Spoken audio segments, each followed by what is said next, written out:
இந்த கொள்ளை என்ன பண்ணும், யாருக்காவது சனிக்கிழமையோ அல்லது வெள்ளிக்கிழமையோ அல்லது புதன்கிழமையோ யமகண்ட வேளையில் தானம் கொடுக்கிறது, வீட்டில் பிணி இல்லாமலும் கடன் உபாதிகள் இல்லாமலும் என்றும் 16 பெற்று பெருவாழ்வு வாழ இந்த கொள் தானியமாகப்பட்டது வாழ்க்கைக்கு வழி வழியாக அமைத்து கொடுக்கிறது. இவர்கள் இந்த கேதுனுடைய பஞ்சபூத ஸ்தலங்களில் அக்னி தான் இதற்கு தலை சிறந்ததாக விளங்குகிறது. இந்த பஞ்சபூதங்களில் அக்னி ஸ்தலமாக திருவண்ணாமலை நாம் குறிப்பிடலாம்.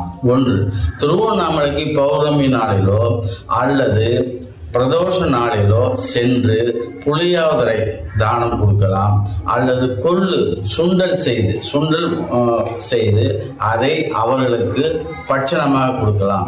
இவ்வாறு நாம் அந்த ஸ்தலத்தில் கொடுக்கின்ற பட்சணமாகப்பட்டது சில பேர் வாங்கி அதை உண்ணும் பொழுது மனதார வாழ்த்துவார்கள்.